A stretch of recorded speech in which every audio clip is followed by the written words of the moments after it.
धर्म के क्षेत्र में मैक्स वेबर का क्या योगदान रहा? मैक्स वेबर ने आर्थिक समाजशास्त्र और उनकी युक्तिकरण थीसिस के संदर्भ में धर्म पर 4 प्रमुख ग्रंथ प्रकाशित किए। The Protestant ethic and the spirit of capitalism, the religion of China, कन्फ्यूशियसवाद and the Taoism, the religion of India, the sociology Hindu धर्म और बौद्ध धर्म, प्राचीन यहूदी धर्म।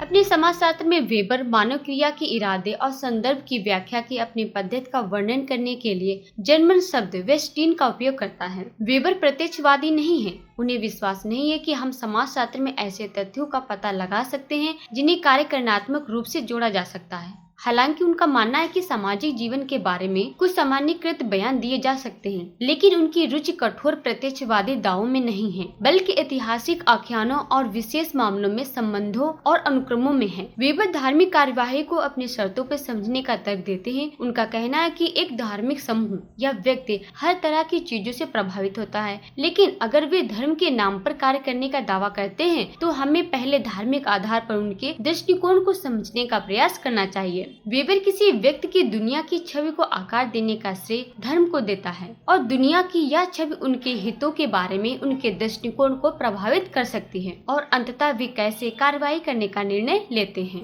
वेबर के लिए धर्म को सबसे अच्छी तरह से समझा जाता है क्योंकि यह थियोडिसी और सोटेरियोलॉजी की मानवीय आवश्यकता का जवाब देता है। वह कहते हैं, मनुष्य थियोडिसी के प्रश्न से परेशान है। यह प्रश्न की एक दिव्य ईश्वर की असाधारण शक्ति को उस दुनिया की अपूर्णता के साथ कैसे समेटा जा सकता है जिसे उसने बनाया है और जिस पर वह शासन करता है। उदाहरण के लिए लोगों को यह जानने की जरूरत है कि दुनिया में अवांछित सौभाग्य और दुख क्यों है। धर्म लोगों को सामाजिक उत्तर प्रदान करता है या ऐसे उत्तर प्रदान करता है जो मोक्ष के अवसर प्रदान करते हैं। पीड़ा से राहत और आश्वस्त करने वाला अर्थ मोक्ष की खोज धन की खोज की तरह मानव प्रेरणा का एक हिस्सा बन जाती है, क्योंकि धर्म प्रेरणा को परिभाषित करने में मदद करता है। वेबर का मानना था कि धर्म ने वास्तव में आधुनिक पूंजीवाद को जन्म देने में मदद की, जैसा कि उन्होंने अपने सबसे प्रसिद्ध और विवादास्पद काम तथा the Protestant ethic and the spirit of capitalism में कहा था। द प्रोटेस्टेंट एथिक में वेबर का तर्क है कि पूंजीवाद यूरोप में आंशिक रूप से इस वजह से उत्पन्न हुआ कि पूर्व नियति में विश्वास की व्याख्या रोजमर्रा के अंग्रेजी प्यूरिटन द्वारा कैसे की गई थी। प्यूरिटन धर्मशास्त्र केल्विनवादी धारणा पर आधारित था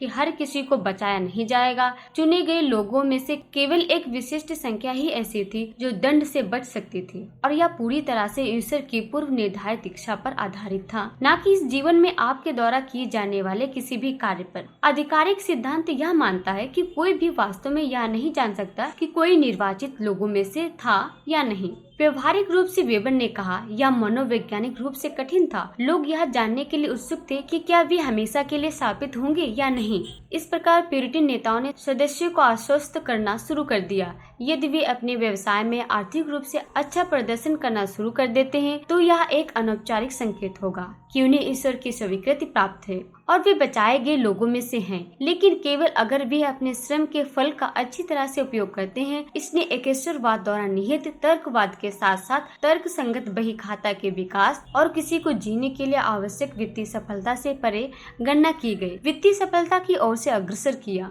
और यह पूंजीवाद की भावना है। समय के साथ पूंजीवाद की भावना से जुड़ी आदतों ने अपना धार्मिक महत्व खो दिया और लाभ की तर्क संगत खोज अपने आप में एक लक्ष्य बन गई। प्रोटेस्टेंट एथिक थीसिस की बहुत आलोचना परिष्कृत और विवादित रही, लेकिन यह अभी भी धर्म के समाजशास्त्र में सैद्धांतिक बहस का एक जीवंत स्रोत है। वेबर ने हिंदू धर्म और बौद्ध धर्म सहित विश्व धर्मों पर भी काफी काम किया। अपनी महान कृति इकोनॉमी एंड सोसाइटी में वेबर ने 3 आदर्श प्रकार के धार्मिक दृष्टिकोणों को प्रतिष्ठित किया है। विश्व उड़ान रहस्यवाद, संसार को अस्वीकार करने वाला तप, आंतरिक सांसारिक तपस्या। उन्होंने जादू को भी पूर्व धार्मिक गतिविधि के रूप में अलग किया।